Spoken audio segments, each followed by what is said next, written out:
That'd be absolutely devastating. Oh!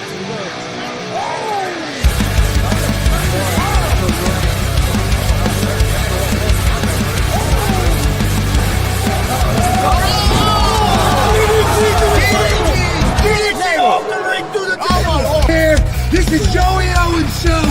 They've been trying to get me on this broadcast forever, and this is the worst damn broadcast I've ever been on. So you all can kiss my ass while I win this match.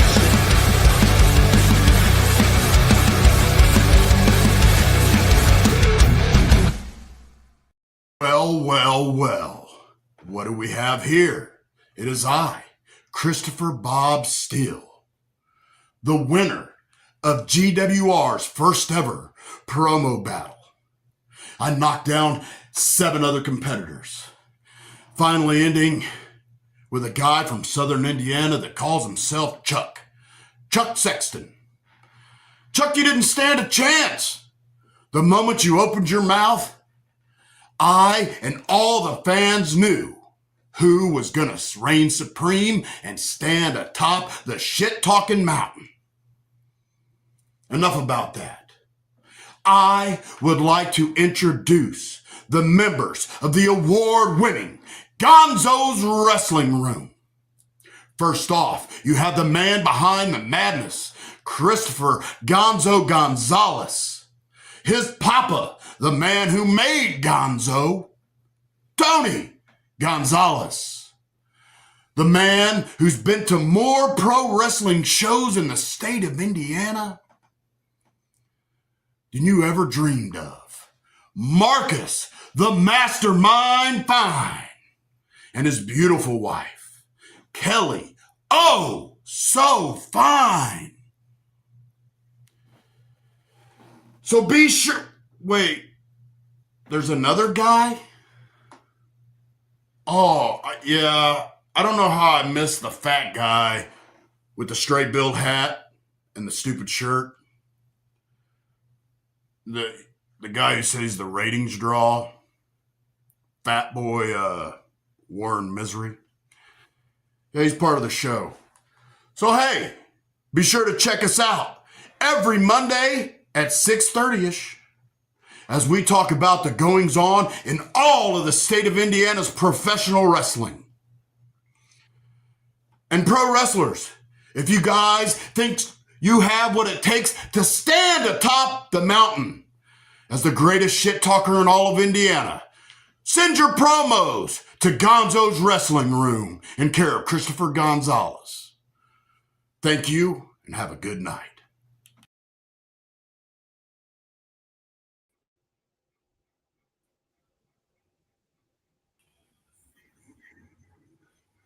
What the hell is going on here? There we go. Welcome to G.W.R. Thanks for the great promo by Christopher Bob, still our G.W.R. promo champion. I'm Chris Gonzalez, joined by Tony Gonzalez, Marcus Fine, and Warren Misery. Having a little technical difficulties tonight. How's it going, guys? Well, good. Guys, go ahead. Well, I just wanted to say that, I think Bob STEELE deserves, just this massive shout out for the kind of individual that he is. I mean, we all know right now times are hard, times are tough. We're struggling to pay our bills and to get groceries and everything else. And Bob STEELE is kind enough to let me, Warren Misery, live rent free in his head. Hey guys, I had this thought we hadn't really talked about. We'll see what you guys think. I think that we should play that. We should do our normal opener, like the one that we've had for a while. But I think we should play that before every show, and then until somebody beats Bob, and then that person would take that spot. They would do a promo if anybody is capable of beating Bob. I don't know if they are. I think Bob's going to be hard to beat. I think he's that damn good. But if he was, then they would take the mantle and they would cut the promo to open the show. What do you guys think? I'm fine with that. Works for me. Yeah, I thought it was an outstanding opening. Matter of fact, I think Chris, is Bob standing by? Yes, he is. Okay, we're going to bring Bob Steele in as a special guest. He's going to be a special guest with the show all day today, all night tonight, or however long we're on. Bob, congratulations and thank you, first of all, for being a part of the contest, and congratulations on you winning it. We really appreciate you being involved with this. Hey, gentlemen, I appreciate it, man. As always, I love to hear myself speak. I always have since I was a little kid. So here's a funny story to start off the show. The first time that Troy Miller, we were a member of the exchange, the first time that Troy Miller handed me the microphone and said, "What do you think about that, Bob?" It was right then. It was either sink or swim. And I like to think that I've been swimming ever since. And Chris, Tony, Marcus, Kelly, and yeah, Warren, guys, I'm humbled. It's all in fun and games. I don't mean anything mean by it. It's all in fun. Buck Sexton, fantastic competitor. The dude has a mouth on him. Unfortunately, last week he didn't want to show up because people don't like to lose graciously sometimes. It's part of wrestling. You lose. I've been a bad guy most of my career, so I spent a lot of time looking at them lights. That's just how it is, boys. It's just life. Well, again, we appreciate all eight competitors that was involved. And again, we're looking for more competitors to try to come and knock Bob off the mountain. So if you want to do a promo, do it on Gonzo's Wrestling Room, 90 seconds or less. And once we get 3 or 4 together, we'll play them and we'll have people vote on them. And then that person will go up against Bob and see if they can knock him off the mountain. That's going to be a big chore because Bob's outstanding. And he did mention Buck Sexton. Promo Buck did was outstanding too, so I'm not taking anything away from him. I thought it was very good. I thought both guys did a fantastic job. Bob, we appreciate you being a guest with us today on this on the show. I appreciate you guys having me. And This is awesome. we're kind of naming part of the show "Story Time with Bob." So if you got a couple stories for us, we would appreciate it. I got a lot of stories, guys. I've been in and around the business for almost 28 years. I love this stuff, man. One of my fondest memories of all time was meeting George the Animal Steele. And I got to wrestle him.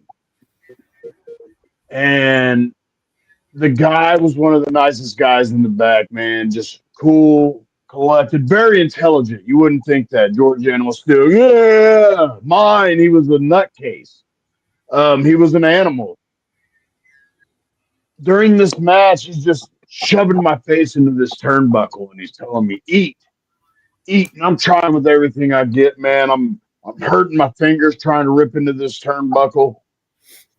And I had no way to rip it open. The ref's on him. CJ Washington was the ref. I think he goes by something a little different now. He's still refing on the indie scene. I see him around Fort Wayne. But the ref was on him, just telling him, George, you can't eat the turnbuckle, man. You're not allowed to do that. So we go through the match, and I ended up losing to George Animal Steele. We go to the back, and I'm sitting in the back trying to get my breath. And the ref's back there, checks on me, everything's good, everything's good. And then next thing you know, George comes around the corner, and he freaking grabs CJ and slams him against the wall. And he says, you son of a bitch. I've been everywhere around the world, and I've eaten turnbuckles. That's my life. That's my livelihood. Who the hell are you, you little peon, to take that away from me? CJ's about ready to shit on himself. He's scared. He's just scared, man. You can see the fear in his eyes. The whole locker room's scared. What the hell's going on, man? Why didn't you let George eat the turnbuckle, CJ? What's going on here? Well, all of a sudden, George just turns around, looks at everybody. He's pissed. And then a shit-eating grin just comes across his face. He smacks that kid, that referee, on his back and says, I'm just messing with you, kid, and walks away. Man, he had the whole locker room ready to Yeah, we didn't know, man. What are we going to do? He's a legend. You're not going to get in the way. He's going to beat the ref's ass. We're going to let the ref get his ass beat. So that was a good time. I had the opportunity. I worked for Jason Maples in the Extreme Wrestling Federation for a lot of years. And with Jason being my stepdad, I got to work a lot of the names that come through. Uh, I was managed by Captain Lou Albano once. Um, I don't know if you guys remember the Nitro Girls. Of course you do. But Terry Byrne, Fire, she managed me one time. So I got to experience a lot of the cool stuff. We did a show in Florida, and King Kong Bundy calls my hotel room and he says, "Chris, what are you doing?" I said, "I'm not doing anything." He goes, "Well, Bundy's hungry." I said, "Okay, let me go get the keys." So I went and got the keys from Jay. He goes, "Where are you going?" I said, "Man, Bundy's hungry, so I'm going to go take him to get something to eat." So I'm driving around Florida. He goes, "Well, what are you hungry for?" I said, "Man, I'm not really hungry." He said, "Well, you're going to eat because Bundy's going to buy you something to eat." Son of a bitch, if Bundy didn't take me to Wendy's and buy me a bacon double cheeseburger. I'll never forget it, man. Never forget it. I got to do a lot of cool stuff because of pro wrestling, man. Stuff that people only dream of. I've been in the ring with Doink the Clown, Jake the Snake Roberts.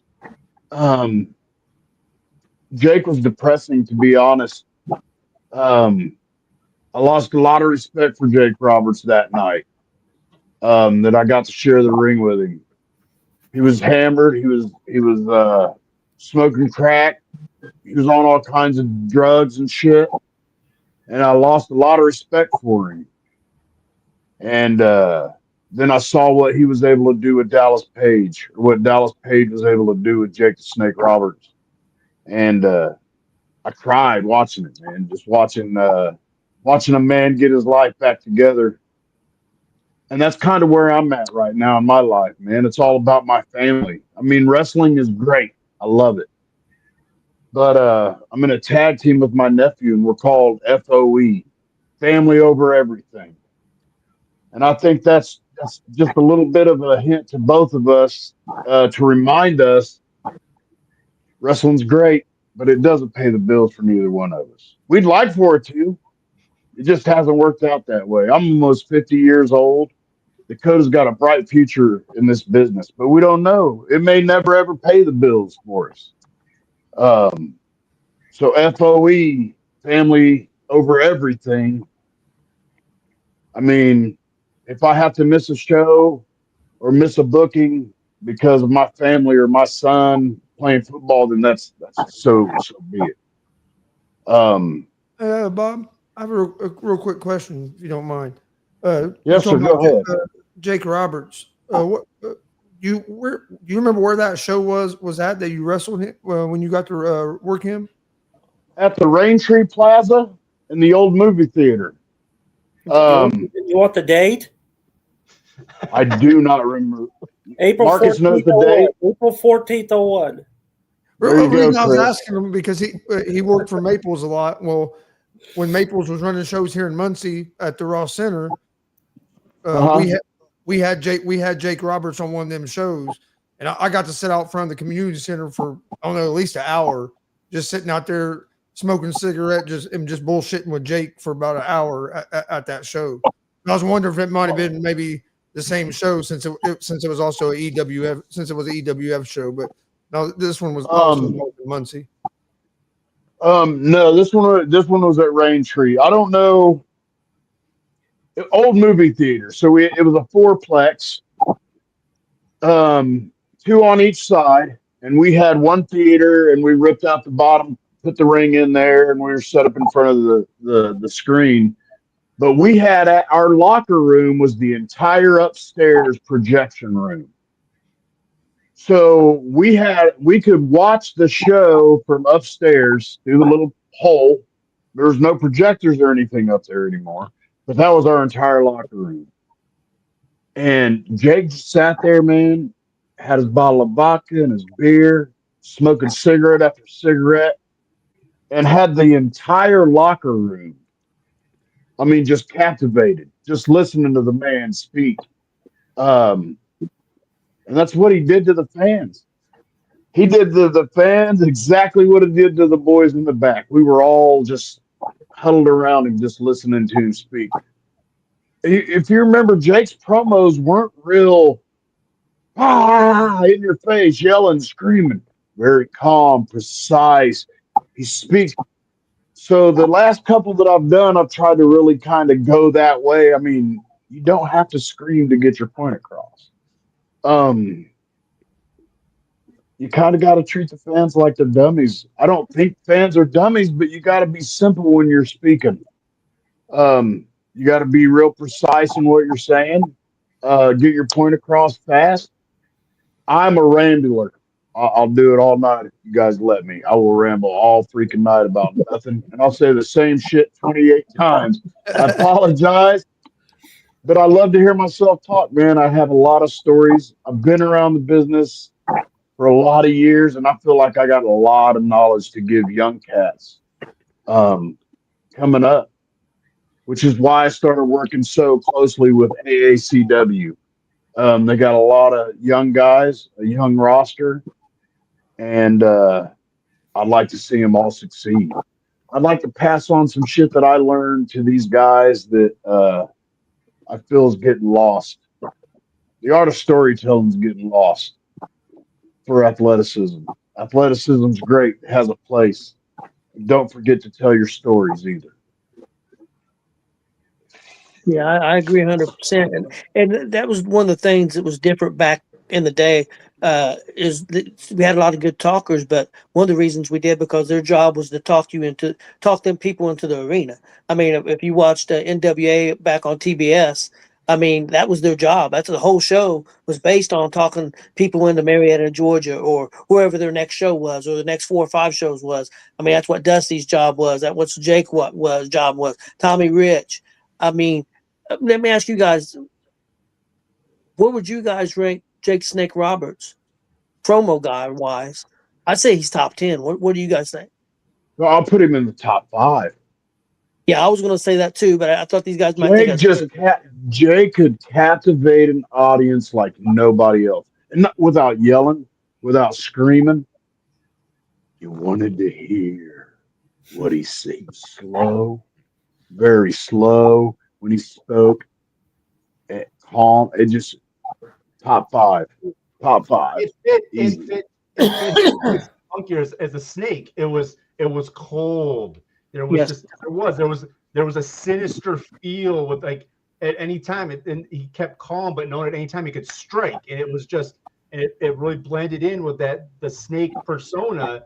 That it was completely different from the Hogan preaching and the Warrior going nutso, and you got here comes even Dusty's promo fit his character, the flamboyant working class man. That was Dusty.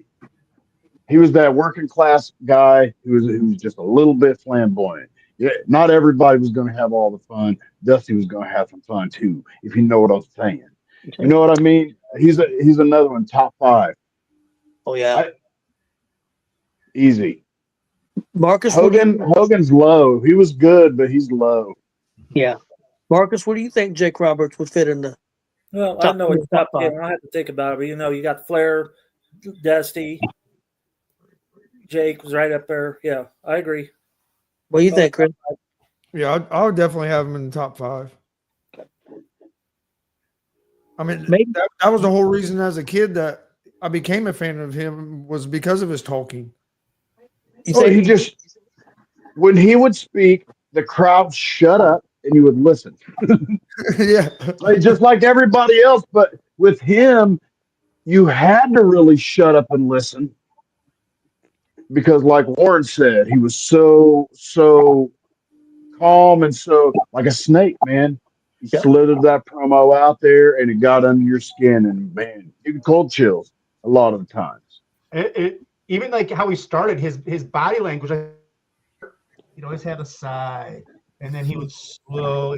Just all of his it was just like it was, and he would just the finger and just the way, and you're just like, it just I mean it was absolute precision with how you do it. Do you guys think? You guys think he was the greatest? Do you guys think he was the greatest heel? The greatest heel promo, or would you guys give that to maybe Piper or somebody else? Man, it was so good. It was so good. Calm. Not all in your face. It really good. I could listen to Jake Hill all day because all of it was Hill, but you didn't. He made you look at him as a man. So Hogan was always bigger than life. Warrior babbled about bullshit, and it didn't make any sense. But you believed whatever he was saying, which was a lot of nothing. Hogan was the same way, all in your face, laid back, cool. No, yeah, Jake definitely probably top 3 Hills. Yeah, I can't think of anybody better than him, actually. Yeah, the only one I thought maybe Piper, but them two were very different. Piper and 2 different levels. Very different. Yeah, Piper's a lunatic. Piper pushed an envelope. Piper pushed an envelope that you'd never thought. Yeah. Like, yeah. Piper was cut the type of promo that would get you where it hurt. Think about like some of his later stuff when he was coming in doing it with Dean Ambrose. The way that stuff was, it was classic Piper. I mean, but he would make you think about what he was telling you or your actions, why he's speaking to you that way. Okay, I was going to say, Bob, if you got one more story for us, we'd appreciate one more story, and then we'll move on to some other stuff. Let's see. I'm on a good one here.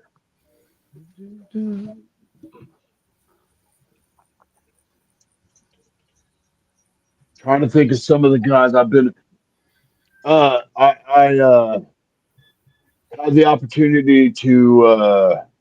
It's not really a crazy story. It's just talking about one of the guys. I was a big ECW fan. When EWF started running our weekly events, ECW wasn't. You couldn't see it anywhere. ECW was underground. We were watching bootleg tapes from 2 and 3 years ago, just trying to get our ECW mix. And I kind of was hoping that we could turn EWF and Marion. That was going to be our ECW. So we took a lot of their stuff and we were running, our EWF branding was kind of ECW because nobody saw it. This was before the internet and all those days.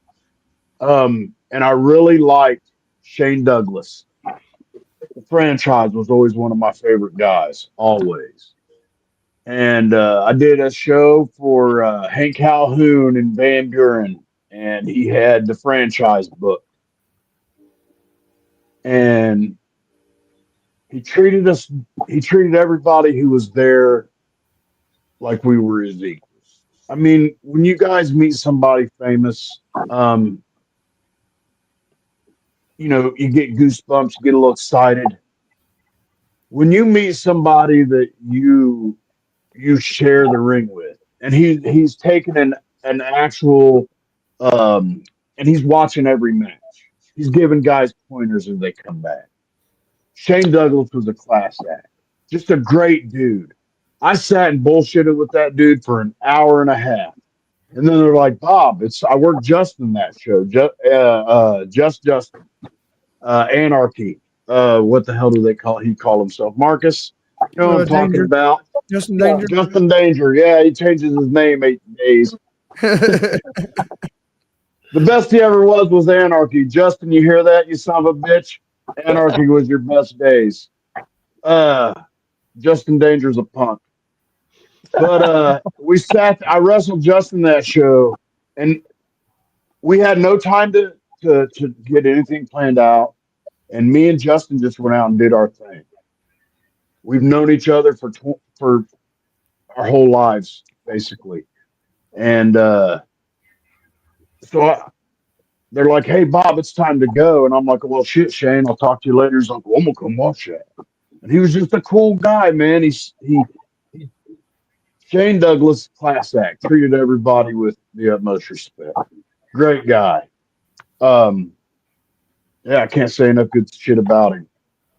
Meeting one of my idols though, ECW was big shit, and I try to model myself after, well, because people didn't see that. You know what I mean? That style of wrestling, that extreme wrestling, was something that people were not used to in the Midwest. So we were trying to bring it to them.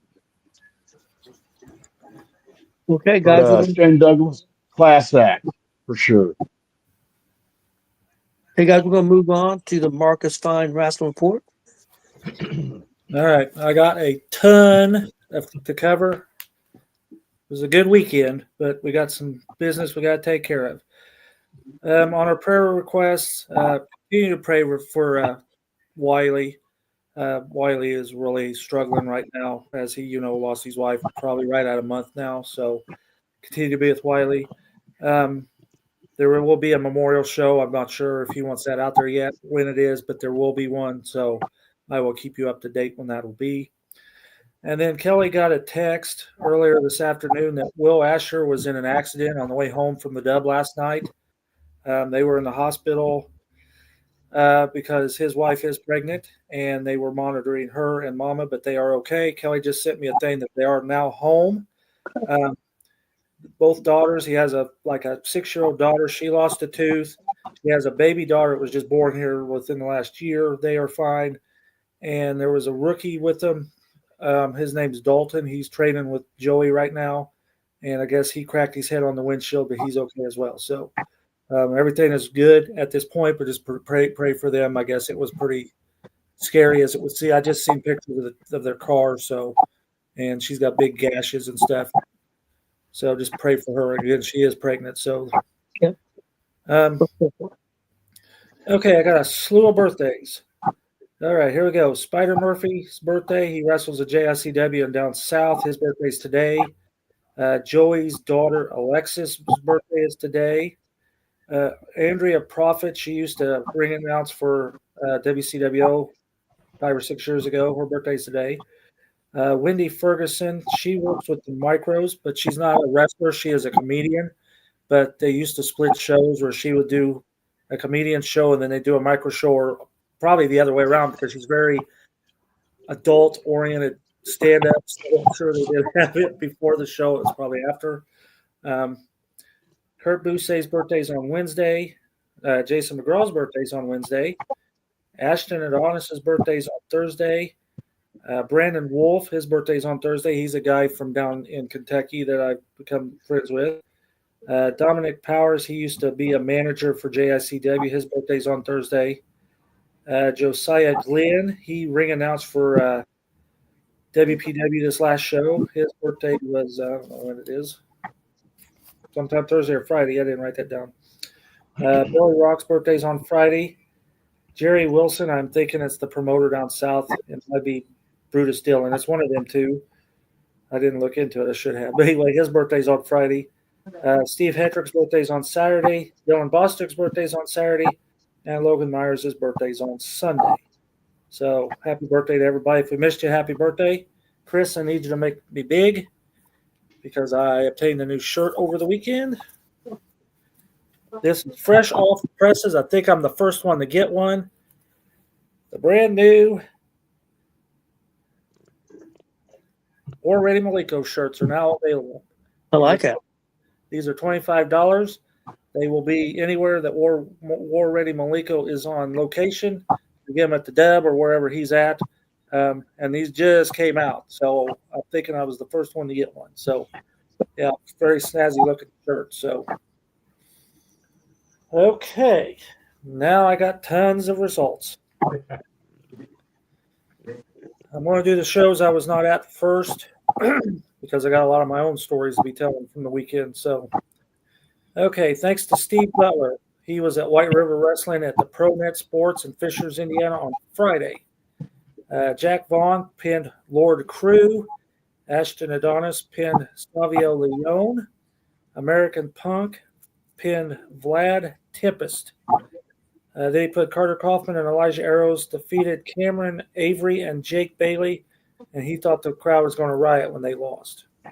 He said Bailey has the largest support system he's ever seen.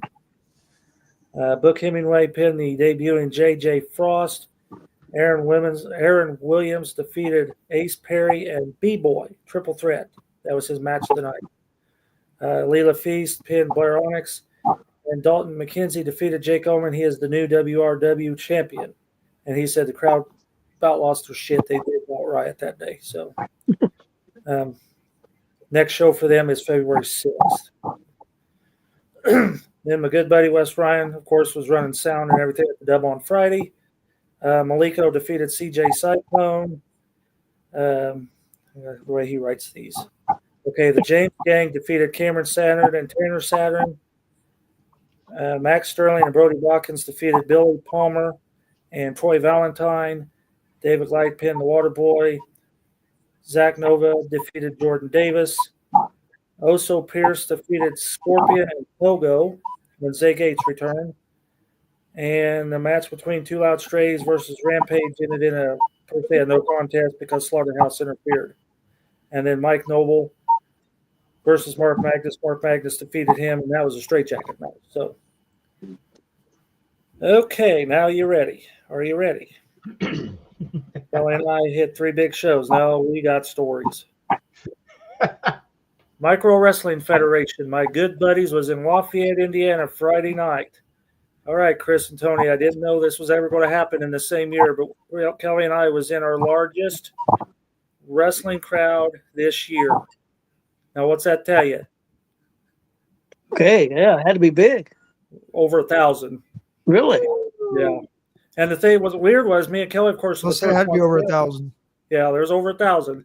And Kelly and I was the first ones there, first ones in the door. And of course, 6:30 doors open, bell time 8, and we're sitting there. And I was like, okay, now we got 10, we got 15. But I knew the first 30-year-olds were filled up, were sold out.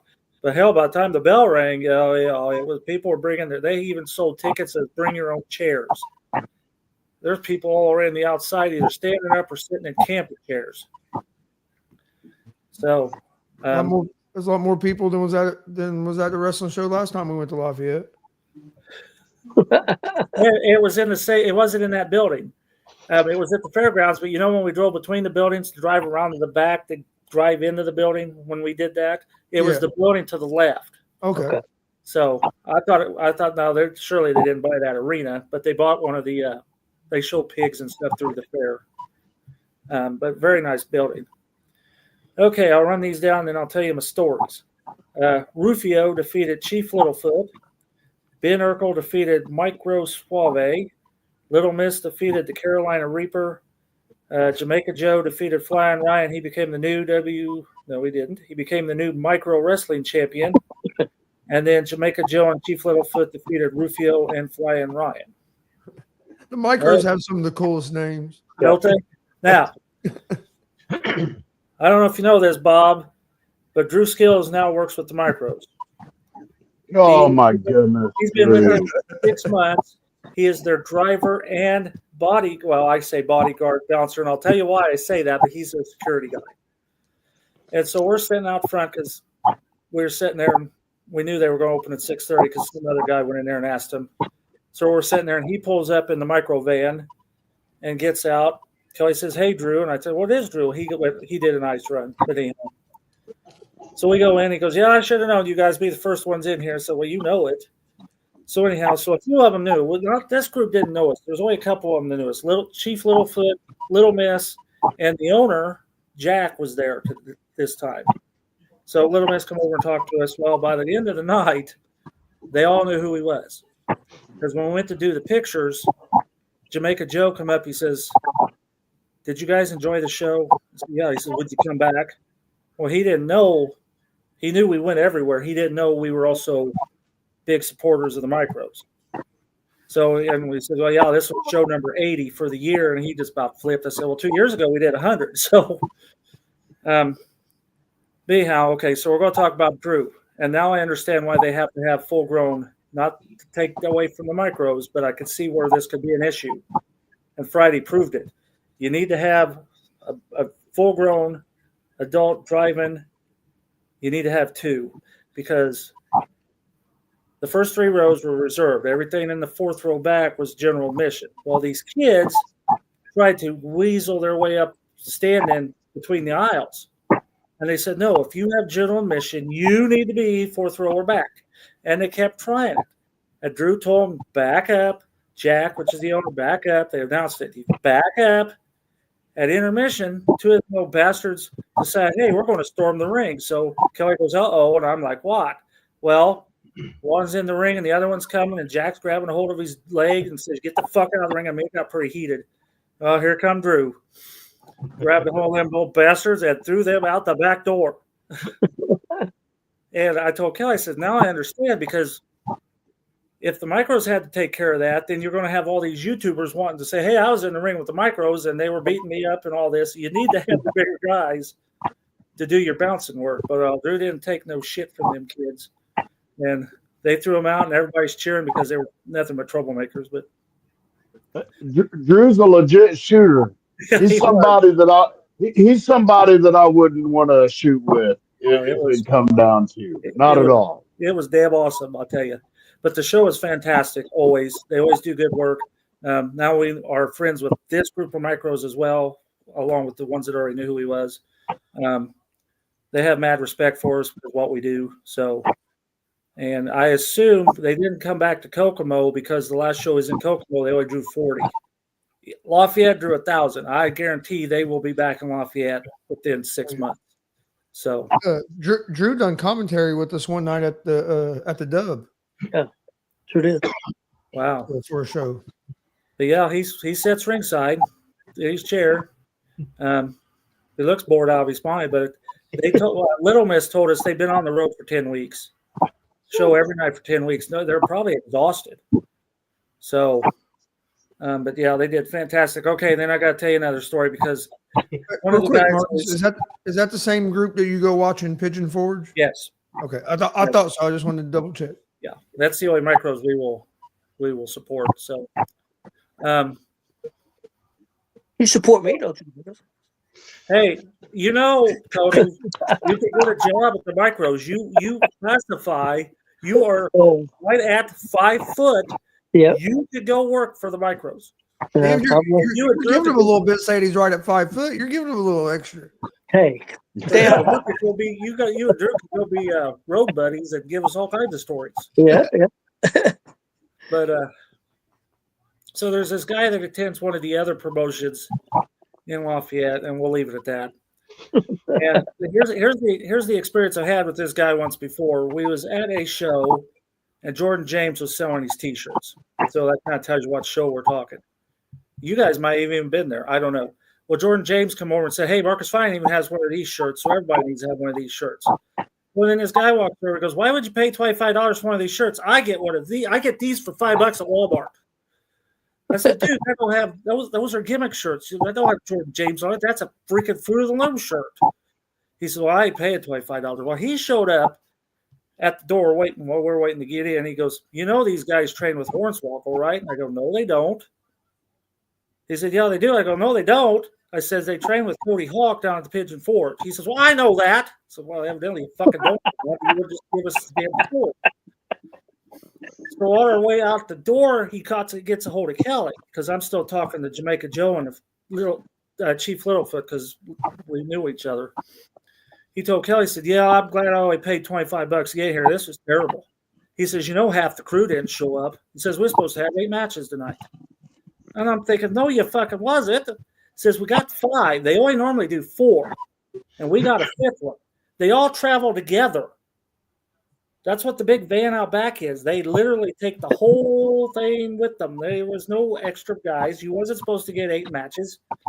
And it's like, dude, quit acting like you fucking know. You're talking to the wrong one when it comes to these guys. 'Cause I know, and I know them all now. So, anyhow, that's the stories you get.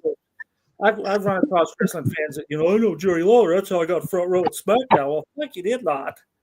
Because Jerry Lawler's not been, he's been in the hospital for like 6 months. So, but anyhow, that's our stories there. Ready for the next one? We got stories for the whole weekend. Okay, so now Kelly and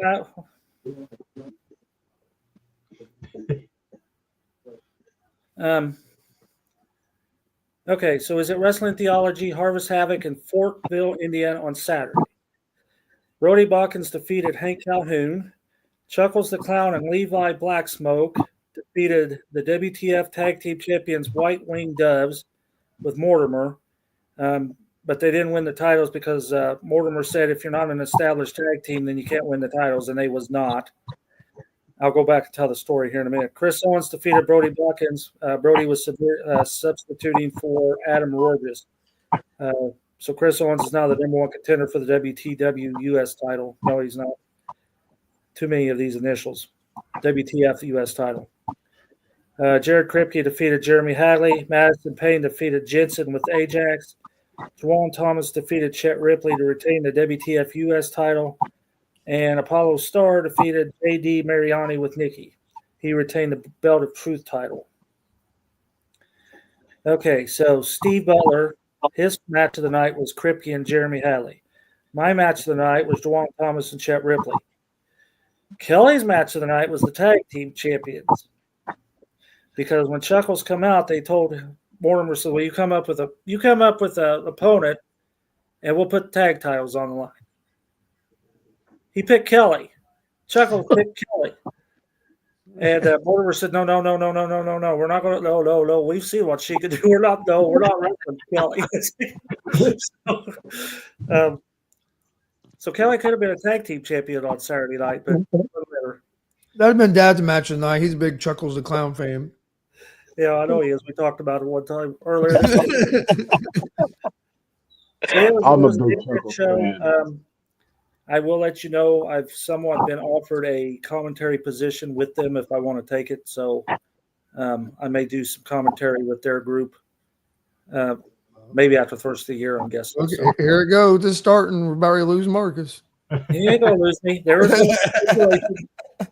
you were in the building. I commentate with you. We made that a deal somewhere else. Kind of hurt me, but we made that deal. Okay, Veteran Show. Before I get started, Kelly knows what you felt that night, Chris, when you were commentating Thunder or Blunder, because they had her set up at the back door. Oh, and last night was fucking cold. Oh yeah. And so I said, "There you go." The way Chris lost his, Tony's now a member of G.W.R, and he lost the other guy. That's the last show he ever came to. Yep. Never seen him again. They earned $750. They made $750 last night. Right. Very good night. I got another story to tell here in a minute, but I'll get that here in a minute. Will Asher defeated Pogo. Lady Inferno defeated Brooklyn Ray. Jackson Morgan defeated Max Sterling. God, that was funny. Jackson chopped Mac. Mac chopped Jackson. Jackson says, hit me again. Max said, we're not doing that. Because they both could chop, so we're not doing that. Timmy Jackson and Andre Stray defeated Mike Noble and the WCW Gunslinger champion Maliko. He retained the tag titles. WCW territorial champion Zach Nova defeated Mark Magnus and Troy Valentine in a non-title triple threat match. Fiji Wildman defeated Vinny Vachetti with Prince Paradox. And since Vinny lost, he retired to Vinny Persona. And Joey Owens defeated Jordan James. He's the new WCW Veterans Champion. Okay, we relived the storyline. Here's the story. Back in 2005, I'd only known Vinny probably not even 6 months. And he had me do this setup where Wiley is doing Top Notch Wrestling, Indianapolis. Wiley was their security guard. And Wiley's literally sitting to the left of me in a chair. And the thing was, Vinny would come up, start shooting shit, and I would flash my camera in his eyes. and Wiley would grab him, throw him in the ring. Now that happened in 2005. We recreated that last night. Wiley sat there the entire night to the left of me. Vinny got down in my face, flashed the camera in his eyes. Wiley threw me back in the ring. So we recreated a storyline that we did 20 years ago. Okay. So it was a good weekend. Yeah, Mikey gained HVAF, got $750. A lot of new people last night. And at first I was wondering, okay, it's going to be one of them shows where, okay, we're putting on a benefit, but they're not wrestling fans. So we're all like, okay, well, they're wrestling, but we're all just like, but they started picking up and then they got pretty loud. So, all right, I think I'm done. Okay. I think I got all the points out of the way. Sounds like a huge weekend. Okay, guys, I've got 5 rapid fire questions for all of us to answer. Of course, I have an advantage since I know what the questions are, but so I'll let all you guys go first. And if on the first one, if you don't have one for a couple of them, because some of you guys are a lot younger than me and Marcus, and probably Bob too, because Bob might have one. I'm an old man. So, but Warren and Chris, maybe not. I'd say Warren's 50. He's not too far behind us. Okay, well, yeah, so he might. I don't know when he really got into wrestling, so we'll see. This question is favorite wrestlers, and this is like per like decade, kind of like who's your favorite wrestler, or and it's from the 70s, from the 80s, from the 90s. I went from 2000 to 2020, and is there somebody that you kind of like right now? Somebody been around for the last 5 years, or they could have been around, but in their heyday right now. If you guys want me to go first, of course, so it gives you time to think about it. I will. For me, for the 70s, mine was Dick the Bruiser. I mean, that's where I first got introduced to it, and so it was Dick the Bruiser for me. For the 80s, it was Dusty Rhodes and a close Roddy Piper right behind him. The 90s, Stone Cold and probably Shawn Michaels. For the 2000 to 2020, Kurt Angle and Randy Orton. And right now, for the last few years, Cody Rhodes. But then right now, the guy that I'm really liking right now that's got my attention is Dragunov. I'm really liking his energy and what he's bringing. Yeah. Well, I did before, but of course he got hurt. But I really like him right now. So that would be for me. Warren, you want to go next? Yeah, I mean, hey, look who showed up. Oh, Justin Danger. All right. All right. The 70s, I mean, I was born in 75, so yeah, I don't have anyone. Now, I mean, the 80s, obviously back then, I mean, I was a Hulkamaniac. I mean, it was hard not to be. I mean, but nowadays, I look back at that decade, I'm more of a Piper type of guy because I appreciate what he did. Through the 90s, yeah, I mean, Stone Cold and a big Kevin Nash guy, mostly because he's from going through them, and then probably here in the 2000s, early on, I was a really big Dean Ambrose and Seth Rollins guy when they came through as the Shield. I love that part going on, and then currently right now, I'm just a very big, huge mark for Will Ospreay and Kenny Omega. All right. Chris. Is he there? Who knows? Okay, there we go. All right. For me, 80s would have to be Hogan. For me, I was a real big Hogan fan when I was a kid, and I was born in 80. 90s, 80s and 90s would be Ric Flair, but then Stone Cold Steve Austin was definitely my favorite in the 90s. I mean, that's one reason my son is named Austin. And then I was a big Dean Ambrose fan in the early 2000s when the Shield first started. We got to see him wrestle on the Independents before. Actually, just a couple weeks before he made his WWE debut, we got to see him on the Independents. Yes. So I've always been a big fan of his. And another one from that era, around in the 2000s, has been Chris Jericho. I was a big Jericho guy back in the day. Anybody standing out to you right now? Dominic Mysterio is somebody right now that I really like to watch. Okay. And Bob, what about you? So I was born in the late 70s. In the 80s, I really loved Dusty Rhodes, and I really loved Nikita Koloff. The Russian Sickle was a badass, man. One of my favorites. 90s, you got to go with Stone Cold, The Rock, Chris Jericho, the Shit Talkers. And then even earlier 90s, Jake. 2000s, you could still go. Stone Cold was still putting it down. The Rock, Randy Orton. You can't leave Triple H out. Shawn Michaels, man, they've done the thing. Go back to the 80s real quick. LOD tag team. You couldn't mess with them. They're the best, 80s and 90s. The 2000s, the Hardy Boys. ECW fan, man. I real big on Tracy Smothers, Taz. Taz was my guy. The human suplex machine. Right now, Dominic Mysterio. I love what he's doing, and CM Punk. I love watching that old guy go out there, man. Because I know what he's feeling, right? When you walk out there, and he's doing it on a much bigger level than I am. Punk is. But I've watched him his whole career, and I think my wife finally gets it when I walk out that curtain. That feeling that I get, so I can relate to what Punk's going through.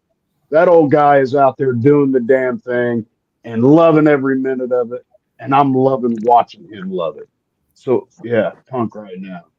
Okay, Marcus. All right. Well, the 70s, I didn't start watching until 82, but I did see a lot of stuff lately after that when VHS come out. So my 70s, I got a list of them. Of course, Bruiser, Bo Jr. No, it wasn't. Well, Bo Jr. as well, but more like the 80s. Bo Sr., Bobo Jr. See, I'm doing it again. Right? Bobo Brazil. The Bruiser. Moose Cholak. If you're going the big time, I like Billy Graham and Bob Backlund for the 70s. And then Hogan, or the 80s was, of course, Hulk Hogan, Bruiser Brody, Legion of Doom, Midnight Express. The 90s, Stone Cold, Taker, Mick Foley. I like Taz and Mike Awesome as well for the 2000s. But then again, I've started watching Indies in 2000. So I never really cared much about TV wrestling. So I don't really have anything past that point. So then give us your indie guys. Well, there's a guy named. You got to give me time to think about that. Okay, Marcus, I got a question for you. I've been having you watch some of these guys lately, and you've watched some pay-per-views. Is there anybody that's standing out to you right now, that male or female? Because I know you like some of the female wrestlers. Some interesting. Okay, well, I did have a turn of heart for some of these guys. While Dominic's a heat magnet, yeah. Logan Paul's a heat magnet. If you walk through the curtain and you get the boo, and that's just gold. Io Sky here recently is on fire. Well, Bob made a statement. I did like. All right, Warren, who's the guy from your area up there? Dan Severn. Dan Severn. Yep. Because I've seen him at the EWF Arena. Cool man. Yes. Dude, so calm. Total badass. Yeah. I met him a couple times. There's a bunch of them. I mean, if you go to the early EWF, I mean, of course, there's Bob Anarchy, Phoenix, Jackhammer, Grizzly, Hardcore Superstar. What about that little asshole that used to run around that EWF? You know what? I didn't say that, but my nephew's one of my favorite guys going right now. Because Dakota's a heat mag. Cody Lee is a freaking heat mag. Like you said, with Dom and Logan Paul. He walks out that curtain, they hate his guts. Yeah. They love to hate him. They're at his merch table buying his merch and hate his guts. Yeah. It's crazy to me. It is. They crazy. love to hate that kid. And he's young. He's young. He's got a lot of years left in him. So, but yeah, I can hit a lot of them. I mean, of course, then you go Basher, Joey Owens. You go over to Greenfield, the early days. Who am I seeing over there? Billy Rock, Hillbilly Jed, the Soul Shooters. In fact, that's another one. I seen Apollo Star twice. Do you know he's training the Dub guys right now? Yeah, that's what you told me. Yeah.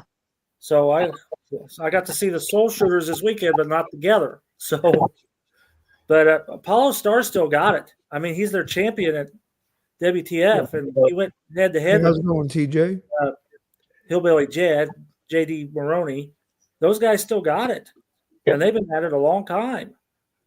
So I could go forever on the end. Yeah, I mean, no, it's just crazy. You know, we're just sitting here talking about some of these guys. You know, like I started thinking, I spaced on all the ECW guys. Yeah. And you think of how many awesome. I mean, I'm a gigantic Dudley mark. I am Dudley family. I mean, Dances with Dudley, Snot Dudley, Dudley, Big Dick Dudley.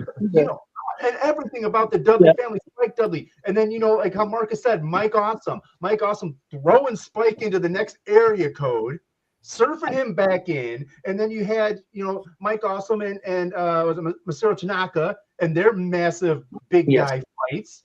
You had before Mike Awesome when Bam Bam Bigelow threw him into the crowd and then the Bam Bam Bigelow and Taz, through the ramp. I mean, you go as far as Al Snow and Head and the massive styrofoam heads, and then the Foley and Funk with the chairs and the band blow, and then when they get in the ring, it was. Hey. Guys, Tommy Dreamer and Raven, that feud. I was just going to say, you forgot Dreamer and Raven. One of the greatest feuds of all time. And it's funny, Bob mentioned the fact that ECW, when I started watching EWF, was also the time ECW hit the TV. So that was really the only TV wrestling I was watching was ECW, because that was hardcore shit, and they didn't have that anywhere else.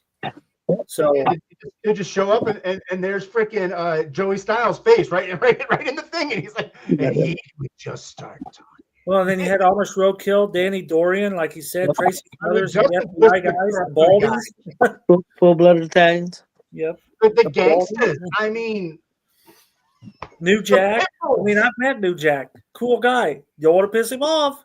I learned that later in life. I was respectful to him, but he was okay. But if I'd said anything derogatory, I probably wouldn't have been here at all. But yeah, quite possible. All right, guys, let's move on to my next question. This one's a lot simpler, a little bit different, not necessarily wrestling related. Favorite TV show that you might be watching right now, and your go-to food, something that you're eating right now, something that, I mean, it could be what's your favorite of all time, or it could be something you're just eating right now. For me, for my TV shows, Monday Night Raw is my favorite. Chicago Fire, and Chicago Med, Chicago Fire. Also, part of that's because my granddaughters got to be on quite a few of those shows. One of my all-time favorites is Arrow. I know it don't come on anymore, but I've got a 24/7 Arrow channel that I'm pretty much on probably about 50% of the time. So, and then my go-to food right now, I've probably ate out of the last 15 Sundays, I probably ate at 13 of the Sundays is Kung Pao chicken. So I've been eating a lot of Kung Pao chicken. So what about you, Chris? TV show wise nowadays, I really don't watch many shows. If I'm watching TV, it's usually live sports. If I'm watching TV or sometimes or pro wrestling, most times if I'm watching it's live sports. But my favorite TV show of all time, and I've been watching it here quite a bit the last couple of weeks while I've been sick, is Sons of Anarchy. Love that show, and I actually watched the last 3 seasons of it the last 2 weeks while when I was been battling the pneumonia. So Sons of Anarchy would be my all-time favorite, and then also really like The Sopranos. Them be probably my 2 favorite TV show wise. Food I've been here lately, tacos. I've been tearing up a lot of tacos. Okay. And I found out jalapeno popcorn. That this jalapeno popcorn, microwave popcorn, that's killer. If you like jalapenos and popcorn, go check it out. Yeah, I've been eating that too. Warren?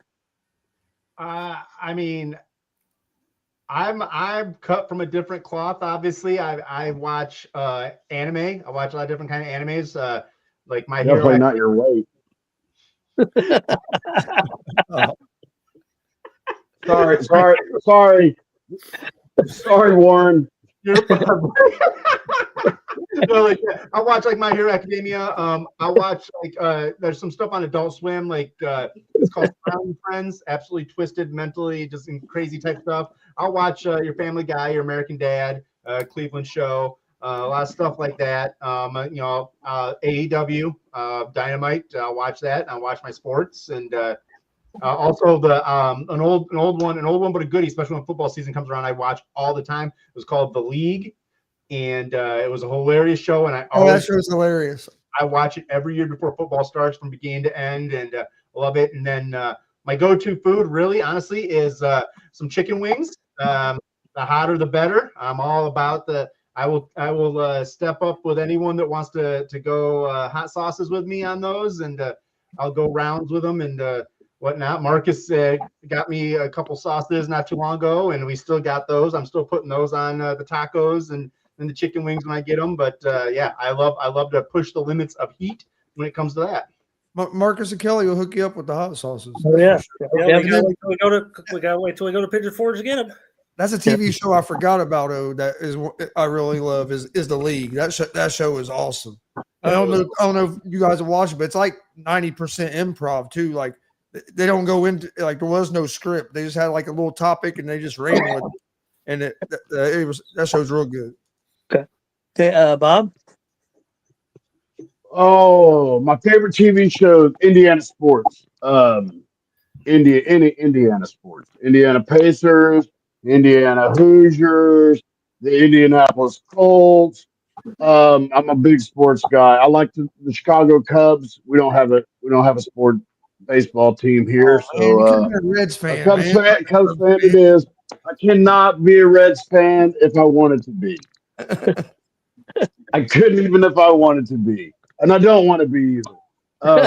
I got a lot of friends who are Reds fans. I've been a Cubs fan my whole life, and I don't watch a lot of TV. I scroll until I get too tired, and then I put the remote down and fall asleep, and my wife yells at me. It happens about every night. My favorite foods. I've started eating healthy. I eat a lot of single ingredient foods, chicken breast, steak. I try not to, single ingredient healthy foods. I try to eat healthy. I made a change this time last year that I wanted to be around. I have a 9-year-old. I want to be around for my grandkids. So I asked a homeboy of mine, Cheese, how do I fix that? And he said, man, it starts with what you put in your mouth. So healthy food. I eat healthy. And that's it. That's chicken wings, steak, all that crap. What do you think of that catch the Omar Cooper made for IU Saturday? I was on my way out the door, and I was just getting ready to shut the TV off. And the wife and I had a kid-free night, and we were getting ready to go eat. And I said, I can't leave yet. I got to stay. This is Indiana football. It's not over until it's over, right? Yep. Dude, I about shit. I couldn't believe it. Could not believe it. Great game. Yep. And for us to be 10-0, never in the history of Indiana football have we been 10-0. No, My grandpa's up there smiling down right now, being a big Hoosier fan.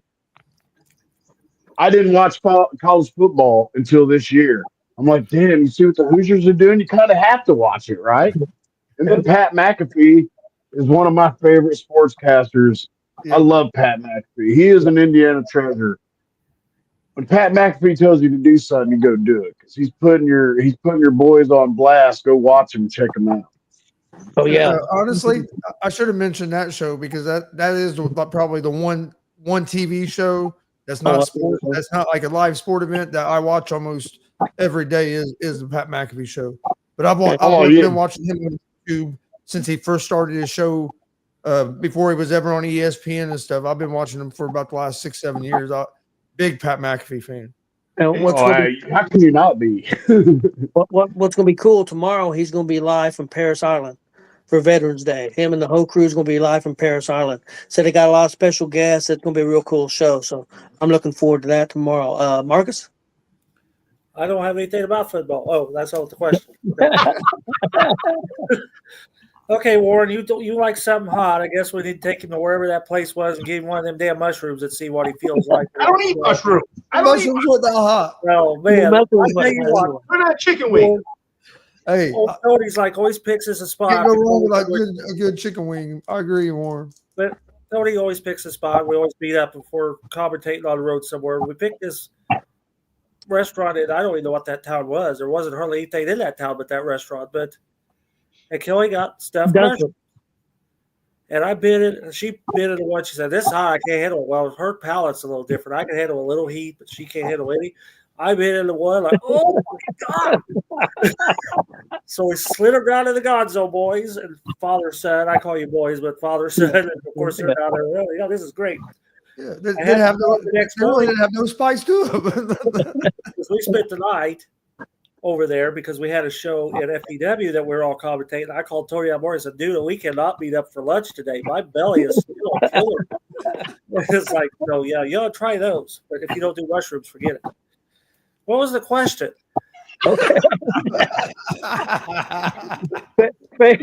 the best thing about this show. It goes off the rails so much. I love it. Yeah, I think Jay's on the show with now. He always don't listen. Okay, I don't know what the question is. I wrote them down.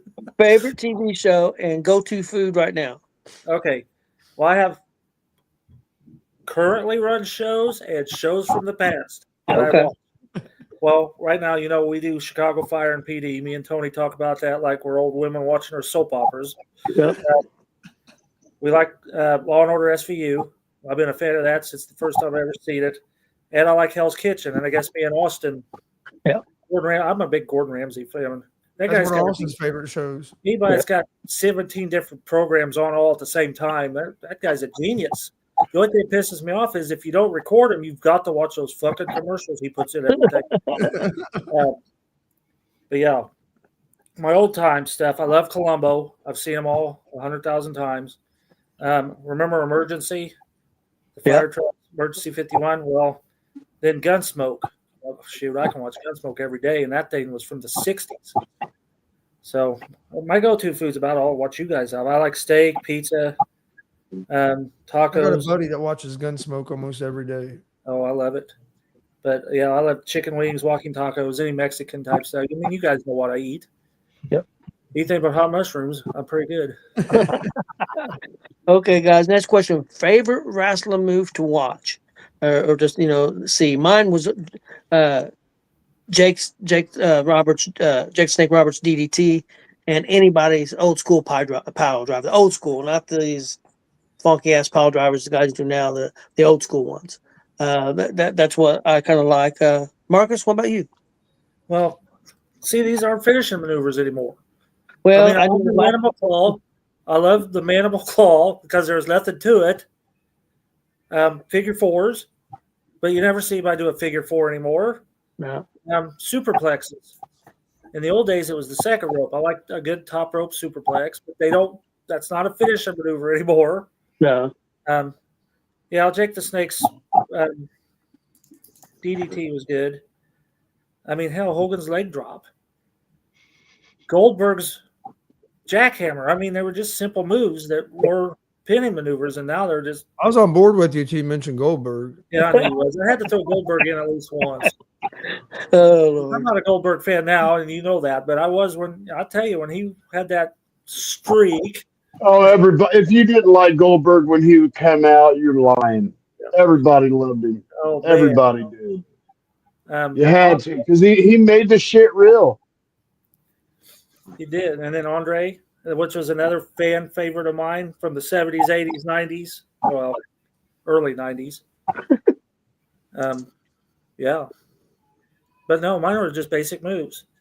okay. Now they're not finishing maneuvers anymore. But Any more? Warren? I mean, I got a lot of different ones. I mean, I love a 5-star frog splash. I'm talking those ones that like RBD would get high up. Sometimes when Seth Rollins in his prime would get that lift and would just glide in the air and then come down. I was a fan of it's now is a move that's sort of been overused, but Petey Williams Canadian Destroyer. When I first saw that back in the day when I went to TNA shows, I'm like, that's the bomb. And I'm also obviously Dudley Boy, 3D. I love the 3D, and then really also all the different variations of the cutter. I mean, but from the diamond cutter to the RKO to a lot of those different kinds of cutters you see. I've always just liked that because it really is. It's one of those out of nowhere type moves that can just happen. Warren, do you know who invented the Canadian Destroyer? Sir Reginald Humplepuff of the Ottawa Providence. You're going to help me with his name, but you probably figure out who I'm talking about. It wasn't Petey Williams, but the guy that was president of TNA, and they released him here a year ago. Scott D'Amore? Scott D'Amore invented the Canadian Destroyer. Tell him about the Tombstone Pile Driver while you're at it. Oh, the Tombstone Pile Driver, believe it or not, Andre the Giant invented the Tombstone Pile Driver, which just still freaks me out. Scott D'Amore is a low-key wrestling mastermind that you have to have. The dude is great with what he knows so much, and he's so well respected too. It's like you need to get him anywhere. Yeah. Warren brought up RVD, and I don't care for him for what he did a few years ago. Those showing, but the Van Daminator, was damn good, and he was another ECW guy. I was a fan of RVD up until he pulled the shit he did a few years ago. But I grew up 20 minutes south of him. So. That Van Daminator, then of course Shane McMahon. I could do that. No, you also got thrown off a steel cage and no an airbag too. Trying to think you get forward. But hey, when the airbag flies 6 foot in the air, it's like you give that away, didn't you? Seth Rollins did the Van Daminator, except he decided he was going to do it head first. And now he's having surgery on his shoulder because there's no way you could do that without killing yourself going head first. But that's what he did. Chris, what about you? What about moves for you? Mine would be the angle slam. Always like that. Randy Savage's elbow off the top. The camel clutch. And the Stone Cold Stunner. Okay. Bob, what about you? One of my favorite moves of all time is the monkey flip. It's classic. It's simple. You watch some stuff from the 40s and 50s. They threw the monkey flip around like it's freaking awesome. And I remember Drew and John, some fans used to come watch me wrestle all the time at the G.W.R. And they'd say, "Give me a monkey flip!" And I'd have to scream out a monkey flip and do a monkey flip. So I've decided that that's a move that I'm going to throw back in my arsenal. I did it in the tag match with Oh So Delicious. Cody Lee ended up hitting an Eddie Guerrero senton after I hit the monkey flip. And then what Cody Lee, FOE, and are going to call the family reckoning is the Road Warriors' old finisher, the Doomsday Device. We've hit that a couple times now, and it's nasty. Mm-hmm. It's nasty. Cody doesn't hold anything back when he throws that clothesline, and of course I'm just flipping them guys back. We've hit it a couple times now. Tag teams better be aware because that shit's coming. One other one that's absolutely crazy. It just popped in my head that you don't because sort of a danger factor is the shooting star press. I was just going to say that too. I like that one too. I mean, Kidman could pull that off, but also didn't he also bite the top turnbuckle one time when he didn't rotate properly? Yeah. Guys, my last. Well, hang on, man. Go ahead. I don't know if you heard commentary, Bob, but I mentioned about you monkey flipping because the only other one that does it now is Max Sterling, and that's an old school move you just do not see. And when they did the surfboard on the other day, Sky or somebody, you don't see Mexican surfboards anymore. No. I don't know if you're allowed to call it that. The art of wrestling is it's not being lost. But there's some stuff that's getting lost in the shadow, left in the shadows. The athleticism today, bar none, blows away the athleticism of any other generation. The shit that these guys, Osprey and Kenny Omega, and these guys are able to do these days. We got guys like that in Indiana. Zay Gates. Mm-hmm. Yeah, I'm putting you out there, Zay. Zay Gates is a freaking madman. The kid can go, and he's just one of the kids that I've been in the ring with since I've been back. When Warren mentioned the frog splash, that was actually the first person I thought of was Zay Gates. Zay gets so high. That kid is so athletic. And I'll tell you, if you're outside, it's even higher because he doesn't have a ceiling. He almost looks up to see where he's at, even in those big gyms.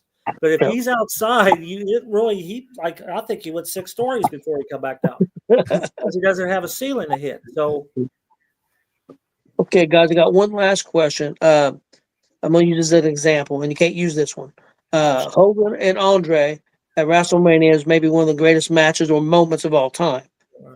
Name another match or moment that for you that you thought was really great. For me, Mick Foley, Undertaker, Hell in a Cell, just crazy. And then another one that just always stood out to me, older match. I think it's from '83. Piper and Valentine dog collar match. It just I just love it. It just always stood out to me. Marcus. Oh, good. I didn't want anybody stealing mine. He stole mine already. Well, I'll probably go steal the other one. We just watched it last week. Well, Austin and Brett from 13. Steamboat Savage from WrestleMania 3 was very good.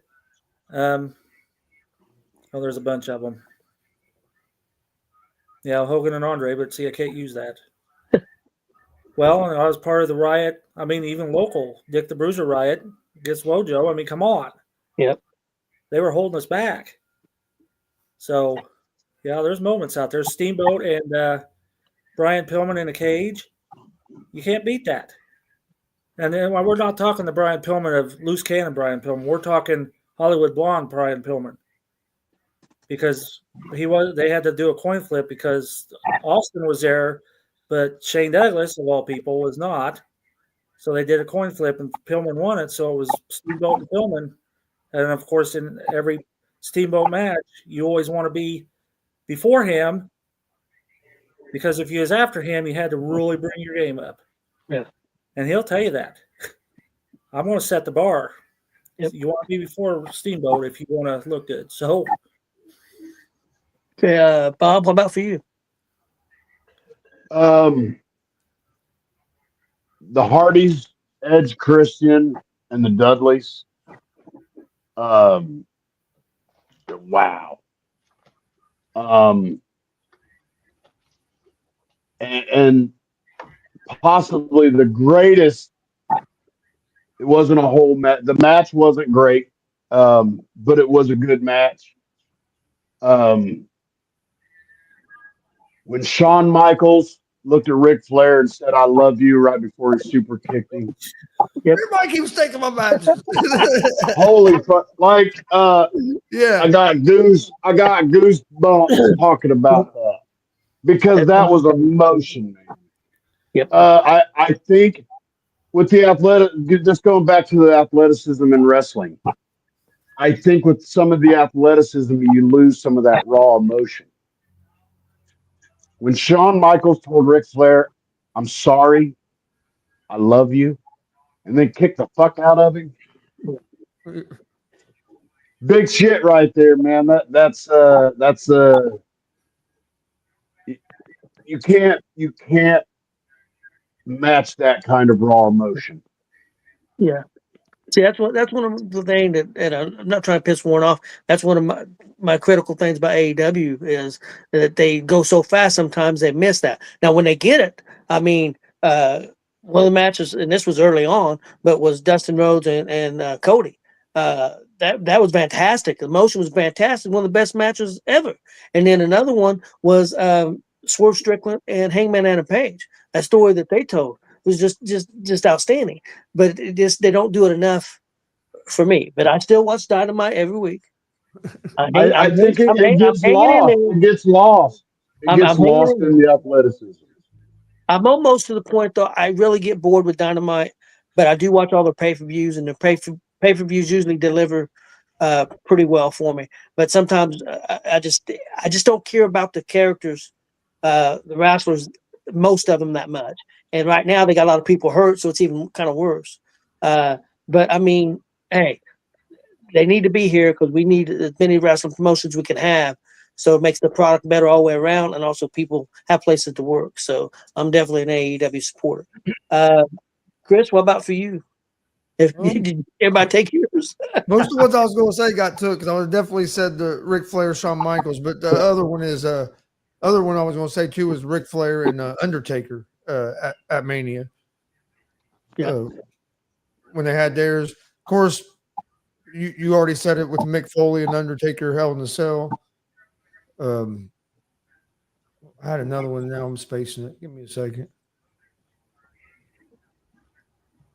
Oh, and my other one would have been Bret Hart and Stone Cold at Mania because them were two of my favorites of all time.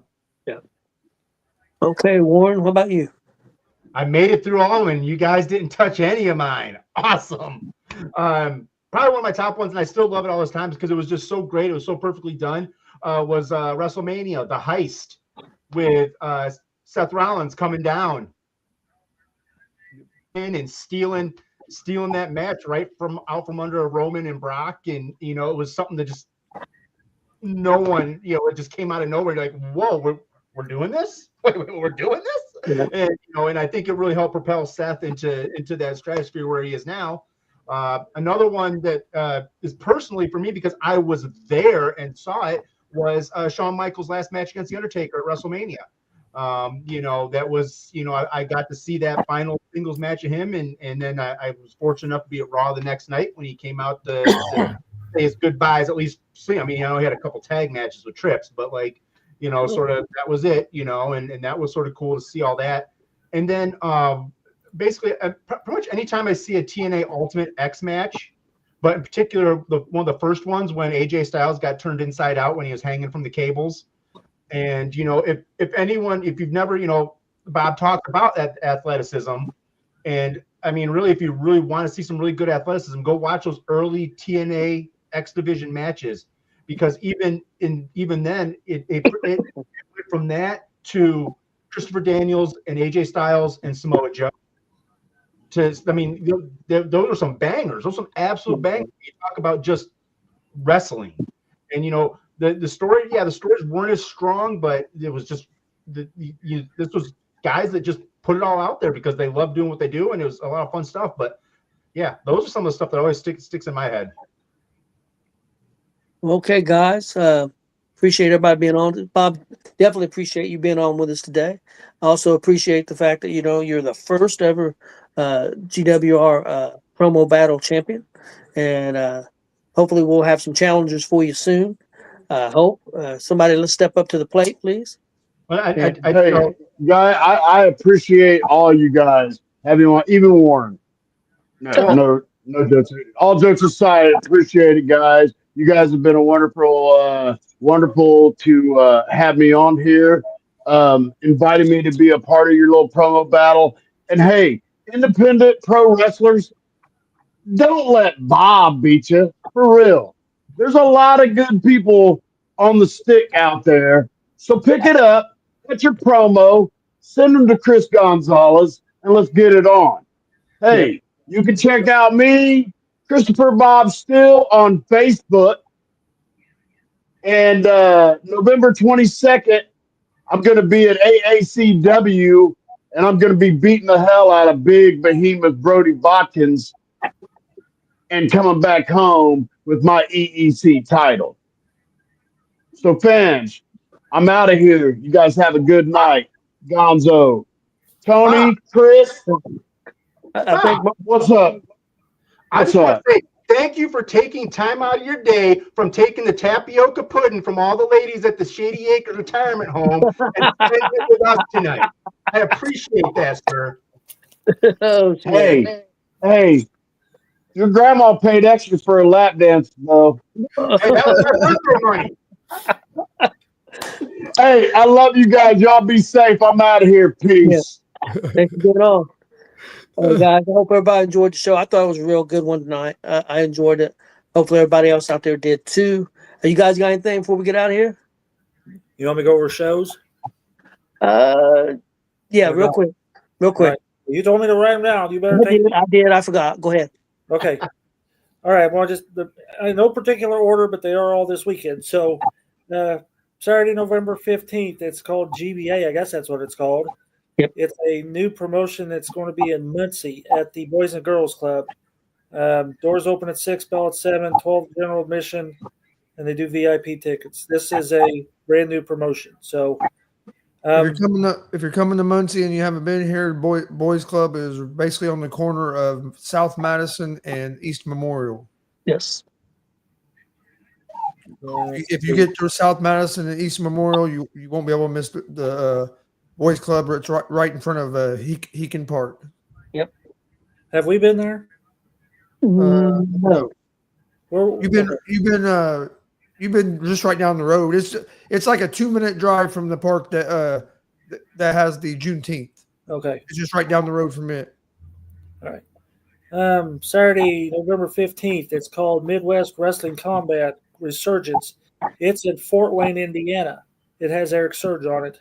$25 at the door. Doors open at 6, bell time at 7. It's at the Fort Wayne Armory. What's this one? Battle on the Border. Saturday, November 15th, Moores Hill Fire Department in Moores Hill, Indiana. Steve Butler will be there. I will have results from that show. All right. We're not done yet. Tony told me to get all these. So you got Warrior Pro 50 at Danville, Indiana on Sunday, bell at 2, doors at 3. Doors at 2, bell at 3. Let's go that route. And everybody knows where it's at. It's at the fairgrounds there in Danville. Summit Pros running a show in Seymour, Indiana on Friday at the Knights of Columbus. Who is? Summit Pro. It's Mortimer Blankenship's under the Summit Pro banner. Oh, okay. Okay. In Seymour. He runs it once a month. All right. And then you got Joey's running a show in Hartford City at the Blackford County Fairgrounds, Hartford City, on Saturday. Doors at 6, bell at 7, normal WCWO prices. So, and I think that's it. Lots of pro wrestling. Tons. Lots of pro wrestling. Yeah, go check out them shows. Should be some good ones. And again, we appreciate everybody watching and hope everybody has a good rest of the week and have a great weekend and try to stay warm. Supposed to be back up to 70 next weekend. Please hit that subscribe button on YouTube at Gonzo's Sports Room. Like and follow Facebook, Twitch, X, Instagram, all at Gonzo's Sports Room as well. And we will see you guys next Monday night. The Lions!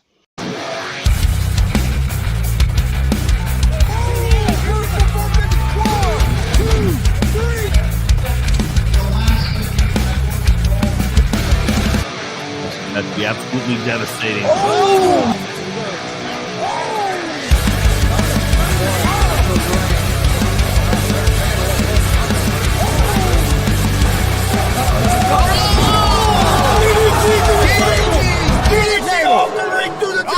Here, this is Joey Owens' show.